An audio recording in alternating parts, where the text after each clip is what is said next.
नमस्कार साथियों, आप सबका स्वागत है आपके अपने YouTube चैनल करंट एनालिसिस में। दोस्तों आज हम पढ़ने वाले 14 मार्च 2022 के इंपॉर्टेंट करंट अफेयर्स के क्वेश्चनों के बारे में। दोस्तों आज इस वीडियो में हम 14 मार्च के इंपॉर्टेंट करंट अफेयर्स के साथ साथ पुराने करंट अफेयर्स और स्टैटिक जीके के भी इंपॉर्टेंट क्वेश्चनों को कवर करने वाले हैं। तो दोस्तों अगर आप किसी भी एग्जाम की तैयारी करते हैं तो यह वीडियो आप सभी के लिए काफ़ी ज़्यादा हेल्पफुल होने वाली। तो दोस्तों वीडियो को इन तक देखिएगा। अगर सेशन पसंद आए तो वीडियो को ज़्यादा से ज़्यादा लाइक कीजिएगा और ज़्यादा से ज़्यादा लोगों को शेयर कीजिएगा और चैनल करंट एनालिसिस को भी सब्सक्राइब कर लीजिएगा और बेल आइकन को भी प्रेस कर लीजिएगा ताकि आने वाली हर एक वीडियो की अपडेट आपको मिलती रहे। तो चलिए शुरू करते हैं आज के इंपॉर्टेंट करंट अफेयर्स के क्वेश्चनों को। तो दोस्तों आज का पहला प्रश्न है कि हाल ही में किस राज्य सरकार ने मुख्यमंत्री छात्र श्रम कल्याण प्रकल्प योजना शुरुआत की है। आज दोस्तों बात करें मुख्यमंत्री छात्र श्रम कल्याण प्रकल्प योजना की, ये किस राज्य सरकार के द्वारा इसकी शुरुआत की गई है। दोस्तों ऑप्शन सी त्रिपुरा राज्य सरकार के द्वारा दोस्तों मुख्यमंत्री छात्र श्रम कल्याण प्रकल्प योजना की शुरुआत की गई है। और इसमें इंपॉर्टेंट पॉइंटों की बात करें तो दोस्तों त्रिपुरा सरकार ने छात्र श्रमिकों के लिए, याद रखिएगा ये छात्र श्रमिकों के लिए एक विशेष योजना हो जाती है जो कि मुख्यमंत्री छात्र श्रम कल्याण प्रकल्प योजना हो जाती है। दोस्तों इसकी घोषणा किसके द्वारा की गई है तो त्रिपुरा राज्य सरकार के द्वारा, याद रखिएगा। और दोस्तों ये छात्र श्रमिकों के लिए एक योजना हो जाती है, विशेष योजना। दोस्तों इस योजना की अगर बात करें तो ये योजना के कार्यान्वयन के लिए दोस्तों इसमें राज्य सरकार के द्वारा 85 करोड़ रुपए त्रिपुरा के 7,000 चाय बागानी श्रमिकों को आवंटित किए गए हैं। याद रखिएगा 85 करोड़ रुपए दोस्तों 7,000 चाय बागानी श्रमिकों को आवंटित किए गए हैं त्रिपुरा राज्य सरकार के द्वारा।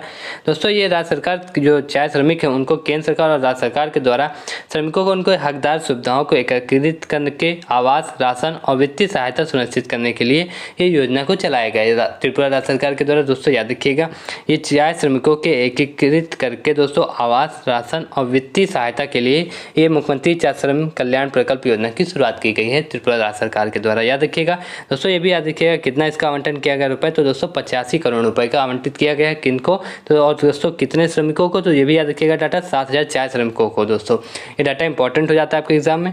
दोस्तों अगर बात करें त्रिपुरा की, दोस्तों त्रिपुरा की कैपिटल अगरतला है। याद रखिएगा त्रिपुरा की कैपिटल अगरतला हो जाती है। अगर मुख्यमंत्री की बात करें तो बिप्लब कुमार देव ये दोस्तों त्रिपुरा के मुख्यमंत्री हो जाते हैं प्रेजेंट टाइम में। अगर राज्यपाल की बात करें तो सत्यदेव नारायण आर्य दोस्तों त्रिपुरा राज्य के राज्यपाल हो जाते हैं प्रेजेंट टाइम में। चलिए अब देखते हैं नेक्स्ट क्वेश्चन। दोस्तों नेक्स्ट क्वेश्चन कि हाल ही में किसने एमएसएमई आइडिया हैकाथॉन 2022 की घोषणा की है। अब बात करें एमएसएमई आइडिया हैकाथॉन 2022 की घोषणा दोस्तों किसके द्वारा की गई है। दोस्तों ये एमएसएमई मंत्री नारायण राणे जी के द्वारा, याद रखिएगा सूक्ष्म और लघु उद्यम मंत्री नारायण राणे जी के द्वारा हैकाथॉन 2022 की घोषणा की गई। अब इसमें इंपॉर्टेंट पॉइंटों की बात करें दोस्तों ये केंद्रीय एमएसएमई मंत्री नारायण राणे जी ने MSME innovative scheme, incubation design और आईपीआर के साथ साथ दोस्तों याद रखिएगा ये इनक्यूबेशन डिज़ाइन और आईपीआर के साथ साथ एसएमई आइडिया हैकाथॉन 2022 की घोषणा की है। दोस्तों याद रखिएगा ये केंद्रीय एमएसएमई मंत्री हो जाते हैं नारायण राणे जी जिनके द्वारा ये हैकाथॉन 2022 की घोषणा की गई है। याद रखिएगा इन सभी पॉइंटों को। नेक्स्ट क्वेश्चन है कि हाल ही में मध्य प्रदेश के किस शहर में पहले ड्रोन स्कूल का उद्घाटन किया गया। दोस्तों बात करें मध्य प्रदेश के किस शहर में पहले ड्रोन स्कूल का उद्घाटन किया गया है तो दोस्तों याद रखिएगा ग्वालियर में, मध्य प्रदेश के ग्वालियर शहर में दोस्तों पहले ड्रोन स्कूल का उद्घाटन किया गया। अगर इसमें इंपॉर्टेंट पॉइंटों की बात करें तो दोस्तों केंद्रीय नागरिक उड्डयन मंत्री ज्योतिरादित्य सिंधिया जी जो कि कौन हो जाते हैं, केंद्रीय नागरिक उड्डयन मंत्री दोस्तों तो ज्योतिरादित्य सिंधिया जी हो जाते हैं।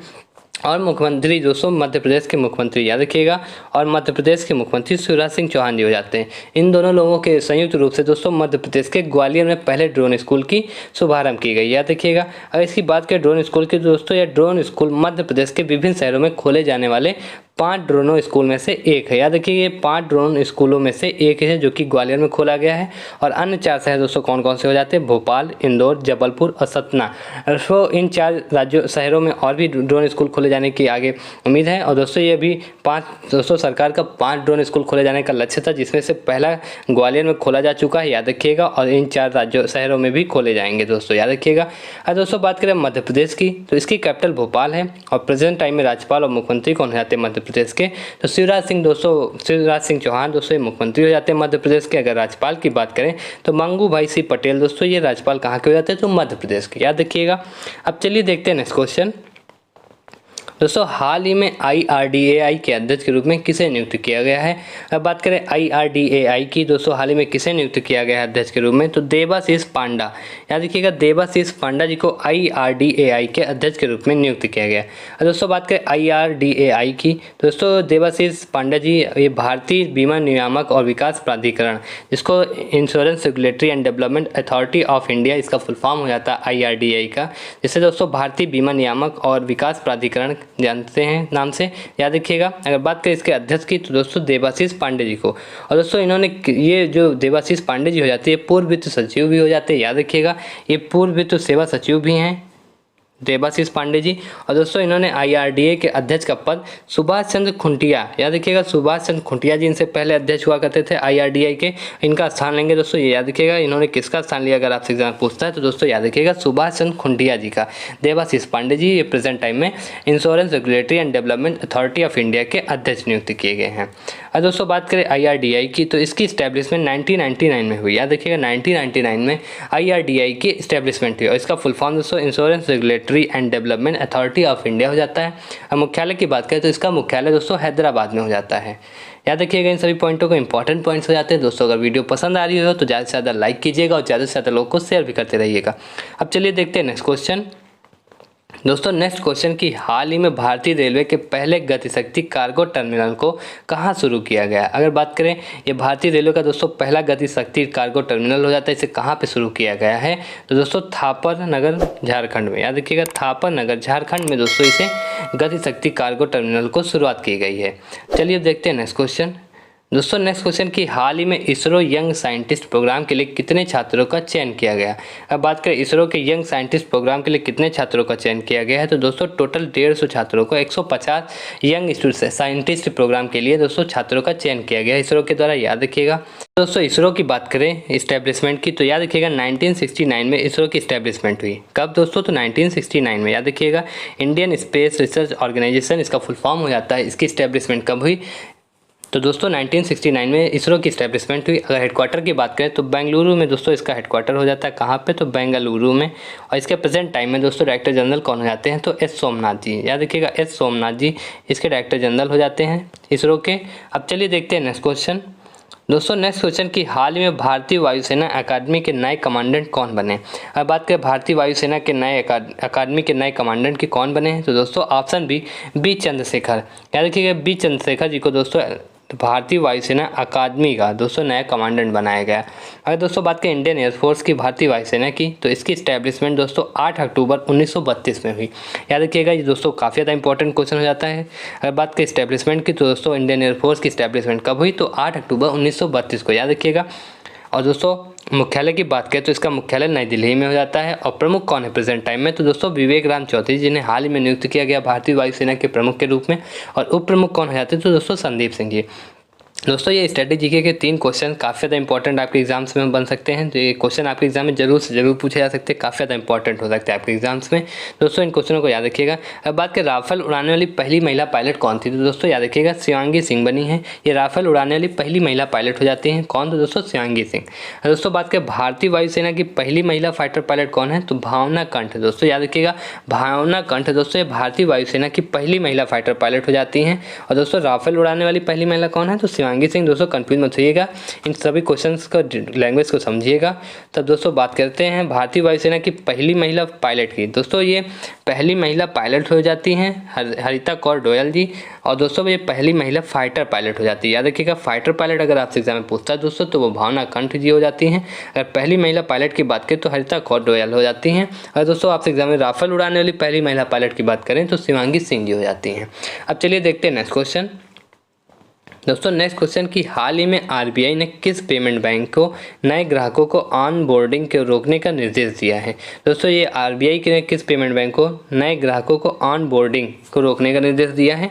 दोस्तों पेटीएम पेमेंट बैंक को आरबीआई ने नए ग्राहकों को ऑन बोर्डिंग रोकने के निर्देश दिए हैं। अगर दोस्तों बात करें पेटीएम की पेमेंट बैंक की तो दोस्तों याद रखिएगा इंपॉर्टेंट हो जाती है। और अध्यक्ष और मुख्यालय भी, अगर बात करें पेटीएम पेमेंट बैंक के मुख्यालय की दोस्तों इसका मुख्यालय नोएडा उत्तर प्रदेश में हो जाता है। याद रखिएगा पेटीएम पेमेंट बैंक का मुख्यालय कहाँ पे हो जाता है, तो नोएडा उत्तर प्रदेश में। अगर प्रेजेंट टाइम में एमडी और सीईओ की बात करें पेटीएम पेमेंट बैंक के, तो दोस्तों सतीश कुमार गुप्ता जी, याद रखिएगा सतीश कुमार गुप्ता दोस्तों ये पेटीएम पेमेंट बैंक के एमडी और सीईओ हो जाते हैं। और दोस्तों प्रेजेंट टाइम में अध्यक्ष कौन है, तो विजय शेखर शर्मा जी दोस्तों पेटीएम पेमेंट बैंक के अध्यक्ष हो जाते हैं। अगर आरबीआई की बात करें रिजर्व बैंक ऑफ इंडिया की, तो दोस्तों इसकी इस्टेब्लिशमेंट 1 अप्रैल 1935 में हुई। याद रखिएगा 1 अप्रैल 1935 को आरबीआई की इस्टेब्लिशमेंट हुई। इसके हेडक्वार्टर की बात करें तो इसका हेडक्वार्टर दोस्तों मुंबई में जाता है। और गवर्नर कौन है प्रेजेंट टाइम में, तो शक्तिकांत दास जी दोस्तों ये प्रेजेंट टाइम में आरबीआई के गवर्नर हो जाते हैं। दोस्तों कमेंट सेक्शन में बताइएगा शक्तिकांत दास जी किस नंबर के आरबीआई के गवर्नर हो जाते हैं। अब चलिए देखते हैं नेक्स्ट क्वेश्चन। दोस्तों हाल ही में चारधाम परियोजना समिति का नया अध्यक्ष किसे नियुक्त किया गया। अब बात करें चारधाम परियोजना समिति के अध्यक्ष की, दोस्तों किसे नियुक्त किया गया है, तो दोस्तों जस्टिस ए.के. सिकरी जी को दोस्तों चारधाम परियोजना समिति का नया अध्यक्ष नियुक्त किया गया है। अगर दोस्तों बात करें जस्टिस ए.के. सिकरी जी की, तो दोस्तों सुप्रीम कोर्ट ने चारधाम परियोजना के उच्च अधिकारी प्राप्त समिति एचपीसी के अध्यक्ष के रूप में न्यायमूर्ति सेवानिवृत्त ये दोस्तों न्यायमूर्ति ए.के. सिकरी जी को दोस्तों याद रखिएगा जस्टिस हो जाते हैं ए.के. सिकरी को नियुक्त किया गया है। और दोस्तों अध्यक्ष प्रोफेसर रवि चोपड़ा का स्थान लेंगे, ये भी याद रखिएगा इन्होंने किसका स्थान लिया है, तो जस्टिस ए.के. सिकरी जी ने दोस्तों रवि चोपड़ा का स्थान लिया। किसका दोस्तों, ये काफ़ी ज़्यादा इंपॉर्टेंट पॉइंट हो जाता है कि किसका स्थान लिया इन्होंने, तो इनसे पहले कौन थे, तो दोस्तों याद रखिएगा रवि चोपड़ा जी थे। अब चलिए देखते हैं नेक्स्ट क्वेश्चन। दोस्तों नेक्स्ट क्वेश्चन है कि हाल ही में rule of labour in India's development नामक पुस्तक किसने लॉन्च की। अब बात करें rule of labour in India's development पुस्तक के लेखक की, तो दोस्तों किसके द्वारा लॉन्च की गई है, तो दोस्तों ये भूपेंद्र यादव जी के द्वारा। याद रखिएगा भूपेंद्र यादव जी के द्वारा rule of labour in India's development पुस्तक के लॉन्च की गई, किसके द्वारा, दोस्तों भूपेंद्र यादव जी के द्वारा। दोस्तों भूपेंद्र यादव जी की बात करें तो ये प्रेजेंट टाइम में श्रम और रोजगार मंत्री हो जाते हैं। याद रखिएगा श्रम और रोजगार मंत्री दोस्तों हो जाते हैं भूपेंद्र यादव जी। और दोस्तों ये पुस्तक किसके द्वारा पब्लिश की गई, तो ये भी काफ़ी ज़्यादा इंपॉर्टेंट पॉइंट्स हो जाते हैं। तो याद रखिए वीवी गिरी संस्थान ने इस पुस्तक को प्रकाशित की है। याद रखिएगा पब्लिश्ड और किसके द्वारा लॉन्च की गई, तो दोस्तों ये दोनों पॉइंट्स इंपॉर्टेंट हो जाते हैं बुक से रिलेटेड। अब चलिए देखते हैं नेक्स्ट क्वेश्चन। दोस्तों नेक्स्ट क्वेश्चन की हाल ही में जारी वी डैम डेमोक्रेसी रिपोर्ट 2022 में कौन शीर्ष पर रहा। अब बात करें वी डैम डेमोक्रेसी रिपोर्ट 2022 के अनुसार दोस्तों कौन सा देश शीर्ष पे रहा, तो दोस्तों स्वीडन देश। याद रखिएगा स्वीडन देश दोस्तों वी डैम डेमोक्रेसी रिपोर्ट 2022 के अनुसार शीर्ष पे देश रहा। दोस्तों इसमें अगर डिटेल में बात करें दोस्तों स्वीडन के गॉथेनबर्ग विश्वविद्यालय में ये वी डैम संस्थान द्वारा जारी किया जाता है रिपोर्ट। और इस रिपोर्ट की दोस्तों अगर पुस्तक किसके द्वारा जारी किया जाता है, तो दोस्तों गॉथेनबर्ग विश्वविद्यालय में वी डैम संस्थान द्वारा जारी किया था, जो कि स्वीडन के गॉथेनबर्ग में विश्वविद्यालय हो जाता है, वी डैम संस्थान द्वारा जारी किया था। और इसके अध्ययन का शीर्षक की बात करें तो दोस्तों इसका शीर्षक हो जाता है democracy report 2022 autocratisation changing nature. याद रखिएगा इसका शीर्षक दोस्तों। और दोस्तों इसमें टॉप 5 देशों की बात करें तो इसमें दोस्तों टॉप पे स्वीडन रहा, और डेनमार्क दूसरे नंबर पे, नॉर्वे तीसरे नंबर पे, और कोस्टा रिका दूसरे चौथे नंबर पे, और न्यूजीलैंड 5वें नंबर पे। और दोस्तों भारत की बात करें तो दोस्तों इसमें टोटल सदस्य देश कितने हो जाते हैं 179। दोस्तों 179 देशों में भारत का स्थान कौन सा रहा, तो 93वां स्थान रहा। याद रखिएगा भारत 93वें स्थान पे रहा। अब चलिए देखते हैं नेक्स्ट क्वेश्चन। दोस्तों हाल ही में मछली उत्पादन बढ़ाने के लिए किस राज्य सरकार ने नाबार्ड के साथ समझौता किया है। अब बात करें मछली उत्पादन के लिए नाबार्ड के साथ किस राज्य ने दोस्तों समझौता किया है, दोस्तों उड़ीसा राज्य ने। याद रखिएगा उड़ीसा राज्य सरकार ने दोस्तों नाबार्ड के साथ समझौता किया मछली उत्पादन बढ़ाने के लिए। याद रखिएगा। चलिए बात करें नाबार्ड की दोस्तों, तो नाबार्ड का फुल फॉर्म हो जाता है national bank for agriculture and rural development. ये नाबार्ड का दोस्तों फुल फॉर्म हो जाता है, याद रखिएगा। इसकी इस्टेब्लिशमेंट की बात करें तो 1982 में दोस्तों नाबार्ड की इस्टेब्लिशमेंट हुई, और इसका हेडक्वार्टर मुंबई में हो जाता है। प्रेजेंट टाइम में चेयरमैन कौन जाते हैं, तो डॉक्टर जी.आर. चिंताला। याद रखिएगा डॉक्टर जी.आर. चिंताला दोस्तों नाबार्ड के प्रेजेंट टाइम में चेयरमैन हो जाते हैं। चलिए देखते हैं नेक्स्ट क्वेश्चन। दोस्तों नेक्स्ट क्वेश्चन कि हाल ही में कितने भारतीय हवाई अड्डों को एशियाई वर्ल्ड के ASQ अवार्ड्स 2021 में जगह मिली है। दोस्तों भारतीय कितने हवाई अड्डे हो जाते हैं जिन्हें ASQ अवार्ड्स 2021 में जगह मिली है एशियाई वर्ल्ड के लिए, दोस्तों 6। टोटल भारतीय 6 हवाई अड्डे हो जाते हैं जिन्हें ASQ अवार्ड 2021 में जगह मिली। और दोस्तों बात करें ASQ अवार्ड ये हो क्या जाता है, तो इसमें इंपॉर्टेंट पॉइंटों में दोस्तों एयरपोर्ट काउंसिल इंटरनेशनल, याद रखिएगा एयरपोर्ट काउंसिल इंटरनेशनल ACQ द्वारा वर्ष 2021 के लिए एयरपोर्ट सर्विसेज क्वालिटी दोस्तों और एयरपोर्ट्स काउंसिल इंटरनेशनल। दोस्तों ये सर्वेक्षण में भारत के 6 हवाई अड्डों को आकार और क्षेत्र के अनुसार सर्वश्रेष्ठ हवाई अड्डे में best airport by size and region में इसे नवाजा गया। 2021 में दोस्तों 6 हवाई अड्डों को शामिल किया गया है। और दोस्तों इसमें 6 हवाई अड्डे कौन कौन से हो जाते हैं, तो अगर बात करें ये हवाई अड्डे जो शामिल हैं 6 हवाई अड्डे जिन्हें चुना गया है, तो दोस्तों ये इंपॉर्टेंट पॉइंट हो जाता है, आपके एग्जाम में पूछ सकता है। दोस्तों ये कई श्रेणियों में 6 हवाई अड्डों को रखा गया है। अगर बात करें श्रेणी दोस्तों जो प्रतिवर्ष 40 मिलियन से अधिक यात्री हवाई अड्डे पे आते हैं, तो अगर बात करें नंबर 1 पे, तो दोस्तों छत्रपति शिवाजी महाराज अंतर्राष्ट्रीय हवाई अड्डा हो जाता है CSMI, जो कि मुंबई में हो जाता है। दोस्तों लगातार 5 वर्षों से पहले स्थान पे, याद रखिएगा पहले स्थान पे कौन सा हो जाता है दोस्तों, छत्रपति शिवाजी महाराज इंटरनेशनल हवाई अड्डा।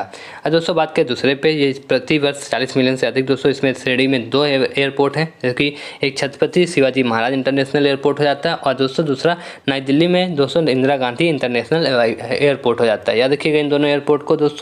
ये दोस्तों लगातार 4 वर्षों से दूसरे नंबर पे, और ये लगातार 5 वर्षों से। और दोस्तों दूसरी श्रेणी की बात करें, इसमें 15 से 25 मिलियन यात्रियों को रखा गया है, तो इसमें दोस्तों राजीव गांधी इंटरनेशनल हवाई अड्डा हो जाता है, जो कि हैदराबाद में हो जाता है। याद रखिएगा राजीव गांधी इंटरनेशनल हवाई अड्डा कहाँ पे दोस्तों, हैदराबाद में। और तीसरी श्रेणी दोस्तों प्रतिवर्ष 5 से 15 मिलियन यात्रियों की बात करें दोस्तों, एक कोचीन इंटरनेशनल हवाई अड्डा हो जाता है, जो कि कहाँ पे है, कोचीन में। और सरदार वल्लभ भाई पटेल इंटरनेशनल एयरपोर्ट दोस्तों ये कहाँ पे, अहमदाबाद का, ये 5वें नंबर पे। और दोस्तों छठे एयरपोर्ट की बात करें तो ये 2 से 5 मिलियन यात्रियों के लिए हो जाता है प्रतिवर्ष, तो दोस्तों चंडीगढ़ एयरपोर्ट ये 6ठे नंबर पे है। याद रखिएगा चंडीगढ़ में हो जाता है चंडीगढ़ एयरपोर्ट। अब चलिए देखते हैं नेक्स्ट क्वेश्चन। दोस्तों अगर हवाई अड्डा परिषद अंतर्राष्ट्रीय मुख्यालय की भी बात कर लें, तो ये मॉन्ट्रियल कनाडा में हो जाता है इसका मुख्यालय दोस्तों, हवाई अड्डा परिषद अंतर्राष्ट्रीय। अगर बात करें एयरपोर्ट्स काउंसिल इंटरनेशनल की स्थापना की दोस्तों, इसकी स्टैब्लिशमेंट को हुई 1991 में। याद रखिएगा इन सभी पॉइंटों को। चलिए देखते हैं नेक्स्ट क्वेश्चन।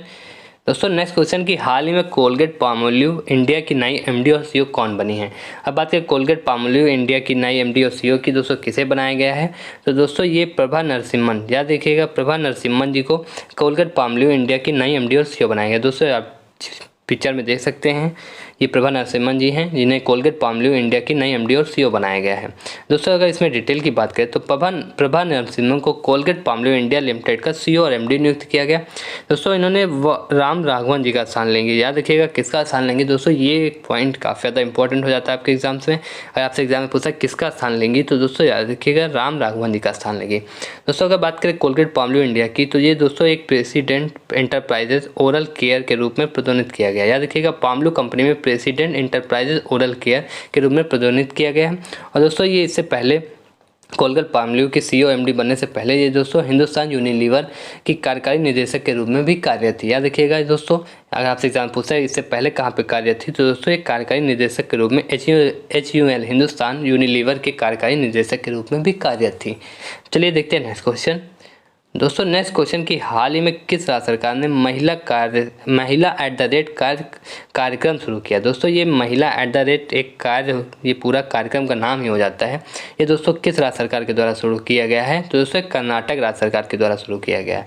और इसमें डिटेल में बात करें तो दोस्तों कर्नाटक सरकार ने आवश्यक रोजगार योग्य कौशल वाली महिलाओं को 2026 के भीतर 5 लाख नौकरियाँ प्रदान करने के लिए महिला @ कार्य, याद रखिएगा वुमेन @ वर्क कार्यक्रम शुरू किया है। अगर दोस्तों इसका उद्देश्य की बात करें तो ये महिला कार्यबल को आकर्षित करने के लिए कारपोरेट कार्यक्रमों के प्रयासों पर ध्यान केंद्रित करना है इस कार्यक्रम का उद्देश्य, दोस्तों याद रखिएगा। दोस्तों इसे Karnataka digital economy mission KDEM द्वारा और कीटेक द्वारा कर्नाटक स्किल डेवलपमेंट कॉर्पोरेशन के सहयोग से विकसित किया गया। दोस्तों अगर पूछता वुमेन @ वर्क कार्यक्रम दोस्तों किसके द्वारा विकसित किया गया है, तो याद रखिएगा KDEM और कीटेक के द्वारा दोस्तों, जिसका KDEM का फुल फॉर्म हो जाता है कर्नाटका डिजिटल इकोनॉमी मिशन और कर्नाटका स्किल डेवलपमेंट कॉर्पोरेशन, दोनों के सहयोग से विकसित किया गया है। और दोस्तों बात करें कर्नाटका की, तो इसकी कैपिटल बेंगलुरु हो जाती है। मुख्यमंत्री कौन हो जाते हैं कर्नाटक के प्रेजेंट टाइम में, तो दोस्तों बसवराज M बोम्मई, याद रखिएगा बसवराज S बोम्मई दोस्तों कर्नाटक के मुख्यमंत्री हो जाते हैं। अगर राज्यपाल की बात करें तो थावर चंद गहलोत ये दोस्तों राज्यपाल हो जाते हैं कर्नाटक राज्य के प्रेजेंट टाइम में। दोस्तों ये थे आज के इंपॉर्टेंट करंट अफेयर्स के क्वेश्चन। दोस्तों कमेंट सेक्शन में बताइएगा वीडियो आप सभी को कैसी लगी। अगर वीडियो पसंद आई तो ज़्यादा से ज़्यादा लाइक कीजिएगा और ज़्यादा से ज़्यादा लोगों को शेयर भी कीजिएगा। और हमारे चैनल करंट एनालिसिस को अभी तक सब्सक्राइब नहीं किया तो चैनल को भी सब्सक्राइब कर लीजिएगा और बेल आइकन को भी प्रेस कर लीजिएगा ताकि आने वाली हर एक वीडियो की अपडेट आपको मिलती रहे। तो चलिए मिलते हैं अगली वीडियो में, तब तक के लिए नमस्कार।